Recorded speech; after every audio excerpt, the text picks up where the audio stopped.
The wind screamed across the open plains, tearing at canvas and flesh alike. Sheets of rain drove sideways, stinging eyes raw and turning the earth beneath the wagons into a sucking, endless mire. Thunder cracked so violently it shook the marrow of those who heard it. In the midst of this storm, a single wagon lurched and groaned, its wheels sinking deep into mud, its oxen bellowing in terror as lightning split the sky. Inside, a mother clutched her children close. Her knuckles, white as the canvas above them, flapped and threatened to rip free. The wagon rocked, and the sound of splintering would carry it across the gale. The narrator's voice wove into the storm itself, heavy with grim promise. What would you endure to carve a new life from the wilderness? How much blood, bone, and breath would you give to wrestle a home from a land that does not want you?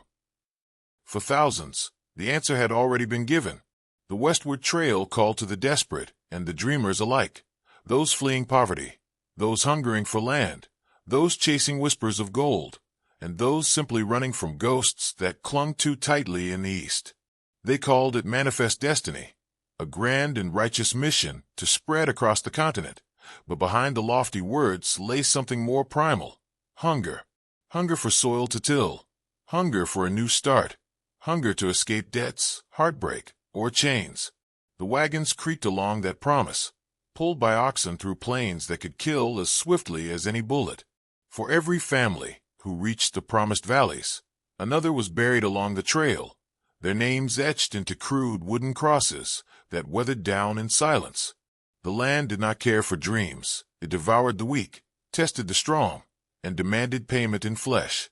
Among the countless faces swallowed by that trail was Clara Jameson, a woman not yet 30, though hardship had carved deep lines into her cheeks. Her hair, once the bright chestnut of youth, was dulled by sun and wind. 2 years before, her husband had died coughing blood into his hands, leaving her with 2 children and little else but a stubborn will to endure. In Missouri, she had buried more than just him. She buried the life they'd built, the small cabin, the neighbors who spoke in hushed pity, the debts she could not pay. When the wagon train gathered to set west, she did not hesitate. With her son Henry, barely 12, and her daughter Margaret, just 6, she loaded what little they had onto a rented wagon and joined the procession toward hope. Yet hope was a fragile thing. Every mile seemed to test her resolve. Henry, once a boy of laughter, now carried wood and fetched water in silence, his eyes too old for his years. Margaret clung to Clara at night, whispering questions she had no answers for. Will there be food tomorrow? Will we be safe? Clara's reply was always the same, a soft smile and a hand through the child's hair. The truth, she knew, was darker. She had no certainty, only will. The storm came without warning. By late afternoon the sky turned a sickly shade of green, clouds rolling heavy and low, suffocating the light. The train of wagons tried to circle for safety, but the ground was already sodden, the wheels slipping. Clara's oxen strained against their yokes, nostrils flaring, eyes rolling in panic. The rain fell hard, a wall of water that blurred the horizon into nothing. When thunder cracked overhead, Margaret shrieked, clapping small hands over her ears. Clara pulled her close, shielding her beneath her shawl. Then came the lurch. The wagon tilted, one wheel sinking deep into a rut that had become a river of mud. Wood groaned. Clara shouted for Henry, who scrambled from the rear to steady the axle, his small frame pressed against wood far heavier than him. A loud snap rang out. The yoke pin had broken. One ox stumbled and fell, bellowing as it twisted in the muck, dragging the wagon sideways. Supplies spilled out, flour sacks burst open in the rain, blankets sank into mud, and the family's meager tin plates clattered away into the darkness. Henry, pull Margaret back. Clara's voice cut against the storm, sharp and commanding. The boy grabbed his sister, hauling her toward the safety of another wagon nearby, but the ground gave way beneath them. Margaret slipped, screaming as the rushing water dragged at her small frame, threatening to pull her down into the mire. Clara's heart seized. She lunged from the wagon bed, boots plunging into mud, and wrenched her daughter free. The girl's face was pale, streaked with rain and tears, but she was alive. Clara clutched her close, chest heaving. Behind them, the ox still struggled, its massive body thrashing. The wagon leaned dangerously, its canvas top flapping in the wind like the wings of a dying bird. Clara knew what it meant. Without both oxen, their wagon was a coffin. Supplies could be replaced, but the beast with a spine of survival. She tried to cut the animal free, fumbling with the leather straps, but the mud swallowed her hands, cold and merciless. The ox let out a final, gurgling bellow before collapsing, half submerged, eyes rolling back. Its death rattle was lost in the storm. Clara staggered back, drenched, shaking. The wagon tilted farther, half its weight sinking. Around her, other families shouted, their lanterns glowing dim through the downpour. Voices called her name, urging her to abandon the load and run for the shelter of the circled wagons. She looked once at the broken animal, the ruined supplies, the scattered fragments of a life she had tried to salvage. The rain stung her eyes as she pulled her children close and forced herself to turn away. That night, when the storm finally relented, the prairie lay drenched and broken. Wagons sat tilted, oxen stood trembling, and families huddled together by weak fires. Clara sat apart, her children pressed against her, their small bodies shivering under a wet blanket. Her wagon was half destroyed, its contents ruined, its beast dead. She stared at the carcass lying in the mud, its shape a reminder that the trail took what it wished.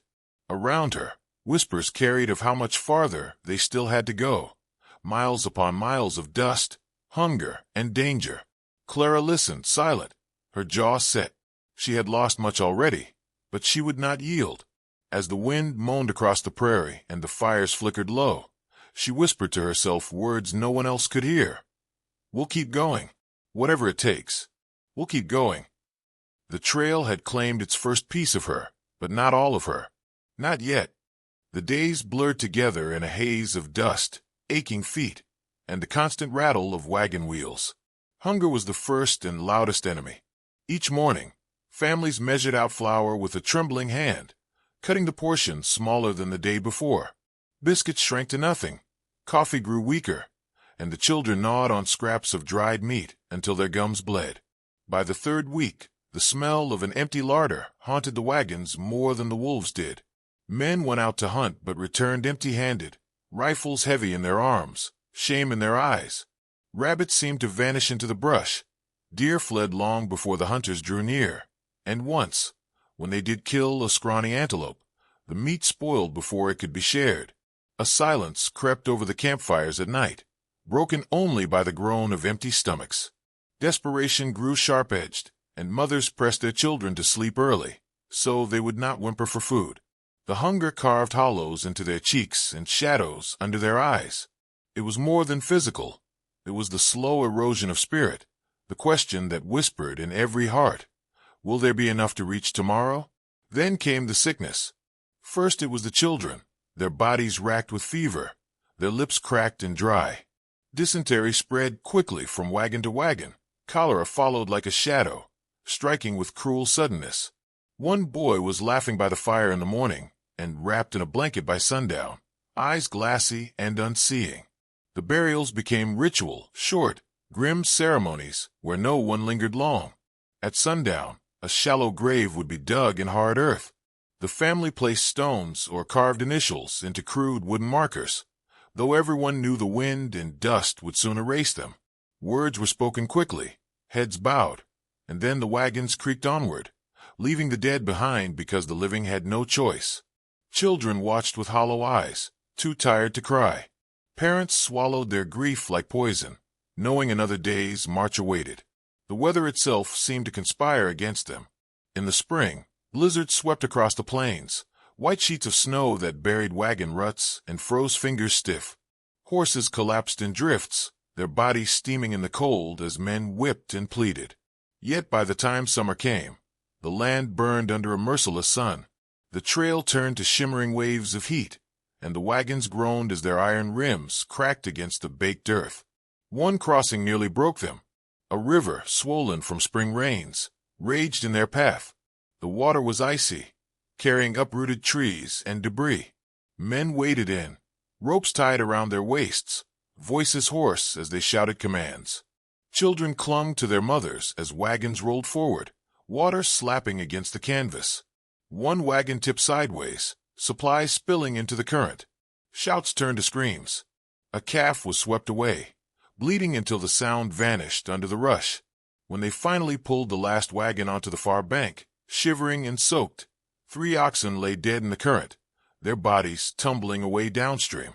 The survivors lit no fires that night, too numb even to mourn. The wagons themselves betrayed them. Axles cracked beneath the weight. Spokes splintered. Wheels sank deep in the mud until no amount of pushing could free them. With only crude tools, men tried to carve replacements, but the wood split or bent wrong. Tempers flared, curses filled the air, and more than once a man slammed his fists into the earth in despair. A broken wagon meant abandoned goods, sometimes food, sometimes clothes, sometimes the only reminder of home. Each discarded trunk or shattered wheel was a piece of the past they could never reclaim. Families argued, some threatening to turn back, though they knew there was nothing to return to but empty land. Children listened as their parents' voices rose, fear knotting their stomachs tighter than hunger ever had. The trail demanded sacrifice, and it seemed intent on taking everything. Amid all this suffering, he appeared again, the stranger, always at the edge of the camp, always silent, sometimes on horseback, sometimes on foot, his silhouette carved against the horizon. He never spoke, never drew closer, but his presence was undeniable. At first, they thought him a scout, perhaps a wanderer watching from curiosity. But as the day stretched on, whispers grew. Why was he following? Was he waiting for them to weaken, to strike when they were most vulnerable? At night, children whispered about the man in the trees, while mothers hushed them, though they themselves lay awake, staring at the shadows beyond the firelight. The men kept rifles ready, muttering oaths to shoot him on sight. Yet no shot was fired, and no proof of his intent emerged. For Clara, the sight of him stirred something different. Mistrust, yes, but also a strange reassurance, as if the land itself had sent a guardian, or a judge, walking behind them, measuring their worth with his silence. She told no one of this thought, not even her children. Still, his shadow lengthened beside their suffering, and each day they marched under the weight of hunger, disease, storms, and splintered wood. The stranger remained, unseen yet always there, as if waiting for the right moment to step from silence into their story. The prairie was too quiet that morning.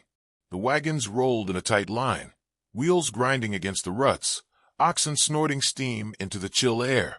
Clara sat rigid at the reins, her children huddled in the back beneath a quilt. The silence stretched so thin it began to feel like glass, about to shatter. Then came the crack of a rifle. The sound tore across the trail, sharp and merciless. Oxen bellowed in panic, and the first wagon lurched to the side as its driver slumped forward, blood blooming across his shirt. Shouts erupted. Gunfire rained from the ridgeline, bullets sparking against metal rims and biting into canvas. Mothers dragged children beneath wagons. Men fired blindly into the hills. Clara's hands shook as she dropped the reins and scrambled to cover her children. The air filled with screams, smoke, the acrid stench of gunpowder. She risked a glance. Figures on horseback thundered down the slope, bandits draped in dust and desperation. Their faces were masked with scarves, eyes hollow with hunger and greed. They wanted food, animals, anything they could rip from the struggling train. One rider cut loose a mule. Another fired into the air to scatter the oxen. Clara pulled her rifle from beneath the bench, her fingers trembling on the stock. A bandit charged close, pistol raised. For a heartbeat, the world froze. His eyes met hers, cruel and intent. Clara pulled the trigger. The blast kicked her shoulder back. The rider's body twisted, falling hard into the dust. But there was no time to breathe. Another came, and another. She fired again, the chamber empty, panic rising. Her children screamed. A rider swung close, reaching for her wagon, and she braced for the end, until a shadow cut across the chaos. The mysterious figure. Silent, swift. His arrow flew straight and true, knocking the bandit's pistol from his hand. Another shot rang out, this one aimed at Clara, but it struck the stranger's blade instead, sparks flying as steel deflected lead. For an instant, Clara stared, astonished. Then the stranger vanished back into the smoke. The fight dragged on until the raiders, bleeding and with stolen mules in tow, retreated into the hills. The wagon train lay broken, fire smoldering, 2 men dead, several wounded. Clara clutched her children close, her heart hammering in her chest, wondering how many more storms the trail had yet to unleash. But the danger was not always from strangers. Sometimes it came from within. The survivors gathered that night, their faces gaunt and eyes hard. The attack had stirred something old and bitter distrust. Some settlers cursed the Irish families in their midst, blaming them for bringing misfortune. Others muttered about the Germans, their foreign prayers making God turn his back. Whispers turned to snarls, fists slammed against wagon wheels. And always, the talk of natives lingered like smoke.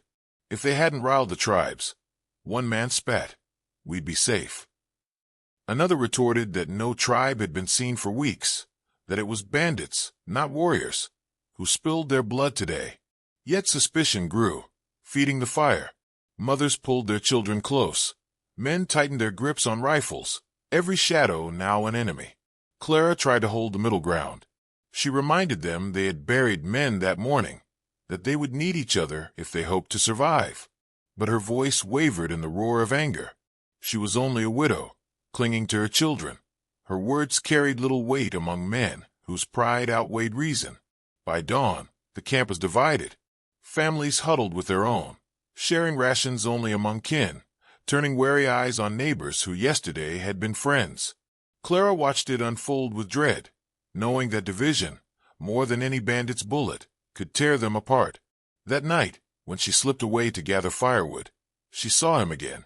The stranger, leaning against a tree, bow at his side, eyes watchful but unreadable. He said nothing, only met her gaze as she stumbled under the weight of kindling. Her breath caught, gratitude warred with fear. Was he friend or predator, ally or opportunist? The memory of the arrow flashed in her mind. He had saved her life. She managed the smallest nod, and to her surprise, he returned it. Nothing more, no words, no smile. Just a nod that carried more weight than any promise. She returned to camp shaken, but not entirely alone. Still, the questions gnawed at her. Days later, when the trail stretched endless before them and the graves behind grew too many to count, Clara felt the doubt take hold. She lay awake beneath the canvas, her children asleep beside her, staring into the dark. Every loss replayed in her mind. The oxen drowned in the river, the men shot down in the raid, the graves left behind with barely a prayer. Her hands were blistered from the rains, her back ached from endless miles, and her spirit bent beneath the weight of fear. Could she truly lead her children through this wasteland? Could she fight hunger, disease, bandits, storms, and still hold on to hope? Sometimes she imagined turning back, though she knew there was nothing left behind but ruin. Sometimes she thought of surrender, letting the land take her as it had taken so many. The trail was no longer a road west. It was a battlefield of the soul, stripping her to the core. She pressed her palm against her chest, feeling the ragged beat of her heart. She thought of her husband's voice, long gone, urging her to keep walking, keep fighting. She thought of her children's faces, their fragile trust in her strength. And then, faintly, she thought of the silent man in the shadows, watching, waiting. His nod had said what she could not yet believe. "You can endure." But as the wagon wheels turned on, squealing through the dust, Clara could not shake the question burning in her bones. How much more would the trail demand before it was done with her? The nights were growing longer, the stars sharper against a sky too wide for comfort. Clara lay awake, the canvas of the wagon flapping like a heartbeat in the cold wind. Somewhere beyond the circle of firelight, she heard it, a low, hungry howl that froze the marrow in her bones. Wolves. The oxen stirred nervously, their heavy bodies shifting, nostrils flaring. Clara rose quietly, clutching her rifle, her children still curled in sleep. The howls multiplied, an eerie chorus that crawled across the plains. Shadows slinked just beyond sight, eyes glinting with hunger. Then came the attack. A wolf darted in, snapping at the haunch of a mule. The animal screamed, kicking and thrashing, as the rest of the pack lunged forward. Men shouted, rifles cracked, sparks flying from flints. Clara ran toward the fray, heart hammering, fear swallowed by instinct. She fired, the shot exploding in the night, scattering two wolves. But the pack pressed on. Teeth flashed, blood sprayed, the smell of iron filling the air. Clara's arm burned as a wolf's claws grazed her, but before the beast could clamp its jaws, an arrow whistled past her ear, clean through the wolf's throat. The stranger stood in the firelight at last, bow taut, eyes unblinking. Together they fought. Her rifle, his arrows. Her grit, his precision. One by one, the wolves fell or fled, until only silence remained, broken only by the ragged breath of livestock and men. Clara lowered her rifle, trembling, the stranger standing just at her side, moonlight silvering his face. He gave her a small nod, the kind only warriors shared. But if wolves were cruel, fire was merciless. It began with a single spark, a lantern tipped in the wind, falling against canvas. By the time Clara smelled the smoke, flames had already swallowed the wagon's side. Shouts erupted, buckets of water passed hand to hand, but the blaze fed greedily on wood and cloth. Clara screamed for her children, pulling them out as heat blistered her skin. Flames licked higher, devouring sacks of flour, blankets, tools, the fragile dreams they had carried west. Sparks jumped from wagon to wagon. Neighbors dragged their belongings clear while others tried to smother the inferno. The night became a vision of hell, fire painting the faces of the desperate in cruel orange light. When it was over, nothing remained of Clara's wagon but blackened bone. Supplies lost, her children shivering under a borrowed quilt. She fell to her knees, tears carving tracks through soot. It felt like the land itself was determined to strip her of everything. The stranger was there, quiet as ever but close. He crouched beside her, taking her arm gently. His hands were steady, tending to her burns with herbs she could not name. His eyes carried no pity, only the calm of someone who had seen destruction before and walked through it alive. He showed her how to wrap cloth against the cold, how to stretch scraps of food with roots dug from the earth. He guided her children's hands to weave grass into mats for warmth. And though he spoke no words, his silence became something steady, a language of gestures, glances, shared burdens. Clara found herself leaning into it, finding comfort in the strength he gave without demand. For the first time since her husband's death, she trusted. But the trail was not done taking. It came swiftly, cruelly, fever. Her neighbor, a kind woman who had shared bread with her children, fell ill one evening, her skin hot and damp, her eyes distant. The cough racked her body until she could no longer rise. The others tried what remedies they knew, but the sickness was merciless. By the second night, she was gone. Clara helped dig the grave, her hands blistered from the spade. They laid the woman down beneath the open sky, stars burning sharp as glass above them. A hymn rose, thin and cracked, swallowed by the endless plains. Clara stood with her children close, her heart heavy. She had grown used to graves, but each one hollowed her further. Her youngest clutched her hand. "Will we end here too, Mama?" he whispered, voice small. Clara swallowed the lump in her throat, staring at the mound of fresh earth. She thought of the wolves, of the fire, of the sickness that could strike without warning. "No," she whispered back, fierce despite her doubt. "We'll see the end of this trail. We have to." That night, the camp was quiet, too quiet. The fires burned low, the wind whispering through grass. Clara sat by the embers, her children asleep beside her. The stranger was near, as always, sharpening his blade in silence. She studied him, wondering about the life he had walked before theirs intersected. A man of shadows, of survival, carrying stories in his silence that she would never hear. And yet, he had become her anchor. She closed her eyes, breathing in the smoke, and let the weight of the trail rest heavy on her shoulders. The land had taken so much blood, bone, fire, hope, but it had also forged something new in her. She was no longer the woman who had trembled on the trail's first day, clutching a Bible and a photograph of her husband. She was harder now, sharper, a blade drawn in fire and pain. The trail had tried to break her, but beneath the stars she whispered to herself a vow. It would not. And somewhere in the silence, though no words were spoken, She felt the stranger's gaze rest on her, as if he, too, knew the storm was not yet over. The river was swollen with spring melt, a furious beast of water roaring against its banks. Clara stood at the edge, the spray wetting her face, her children clutching her skirts. The current heaved and snarled, logs and debris tumbling like matchsticks. It was more than a river. It was judgment, the final gatekeeper between the life they'd fought for and the wilderness determined to devour them. The wagons rolled forward one by one, oxen straining, wheels sinking, families praying with every breath.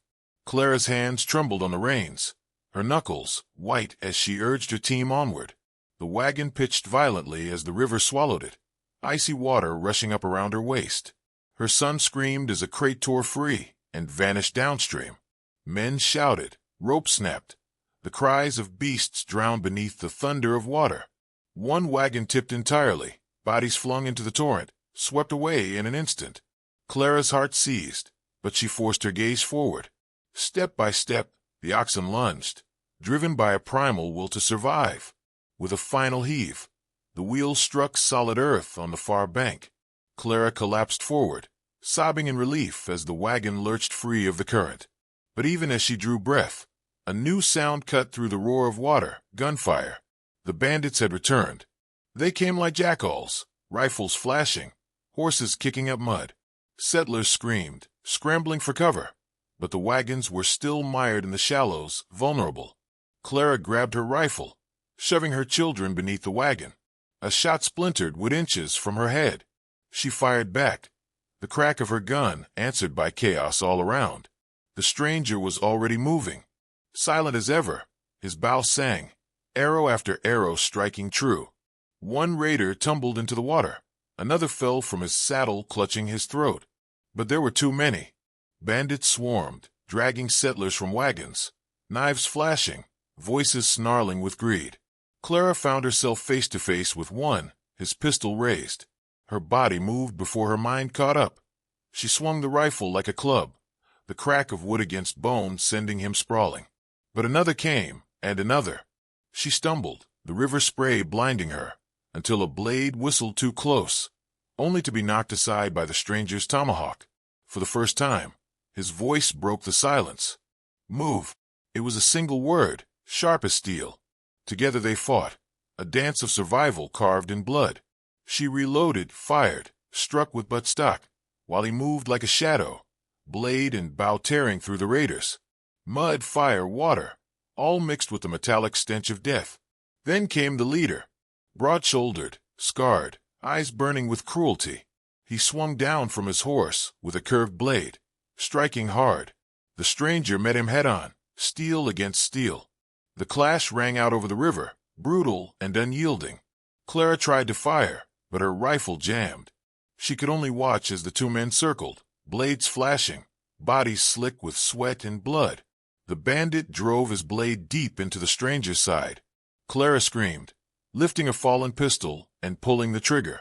The leader staggered, the bullet tearing through his chest. He fell into the mud, face twisted in shock. The remaining raiders, seeing their leader fall, fled into the trees. Silence. The stranger fell to one knee, hand pressed against his wound. Clara was at his side in an instant, her hands shaking as she tried to stanch the bleeding. He looked at her, eyes calm despite the pain, and gave the faintest smile.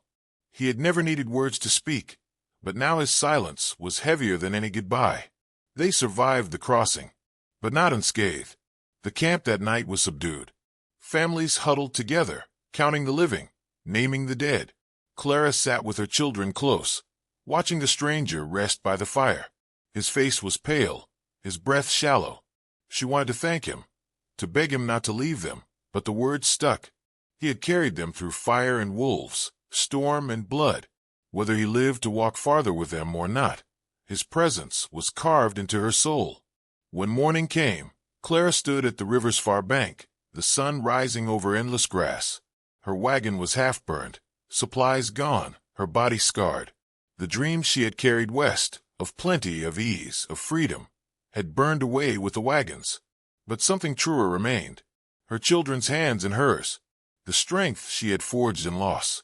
A future smaller than she'd imagined, yet fiercer, more real. She looked westward with eyes no longer clouded by hope alone, but sharpened by survival. Whatever waited on the horizon, she would meet it not as the woman who had begun this trail, but as one remade in blood and dust. The story was never about gold, or land, or even freedom. It was about endurance, about the cost paid in silence, in graves, in firelight, and tears. And that cost had been carved into her forever. So when you hear these stories of rivers crossed, of lives lost, of men and women who carved paths into the wilderness, remember, history wasn't written in ink. It was written in blood, bone, and dust. If this story gripped you, like, share, and subscribe, because the past still whispers, and its echoes are waiting for you to listen.